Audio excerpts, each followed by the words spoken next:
यहाँ एक लंबी, भावुक, गांव के किसान और बैल के खेत जोतने की कहानी दी गई है। नेपाली ग्रामीण स्वाद, भावना और जीवंत चित्रण सहित गांव के किसान और उसके बैल की कहानी। पहाड़ी गांव की सुबह कभी नहीं सोती। पहाड़ों की चोटियों पर रात का अंतिम तारा झिलमिलाता हुआ गायब हो जाता है। खेतों से किसी पुराने लोक गीत जैसी आवाजें आती हैं। हल्ला हल्ला हल्ला होई।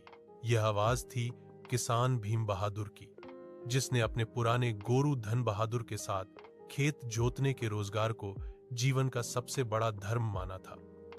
धन बहादुर नाम सुनने में तो इंसान जैसा लगता है, लेकिन यह नाम किसान ने अपने गोरू को मन से दिया था, क्योंकि वह गोरू उसका साथी, घर का भाग्य और बच्चों की खुशी था। जीवन की मेहनत से पका हुआ किसान भीम बहादुर बिहान उठते थे। उनकी झोपड़ी के सामने अभी भी धूप नहीं निकली होती थी। कुत्ता भौंक रहा होता, मुर्गा बांग दे रहा होता, लेकिन सुबह अभी भी अंधेरा होता। सकूनी पत्नी ऊशी ने भट्टी का चूल्हा जला दिया होता था। गरम चाय का कप हाथ में लेकर भीम बहादुर टकटकी लगाकर खेत देखते थे। आज भी तराई की तरह भारी बारिश होती तो धान अच्छा होता, है ना?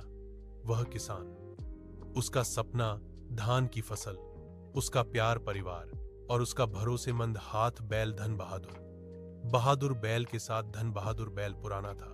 सींग हल्का टूटा हुआ, लेकिन आंखों में इतनी गर्मी थी कि मानो वह किसान के दुहक और खुशी को समझता था। किसान जब हल उठाते थे तो धन बहादुर उठता था।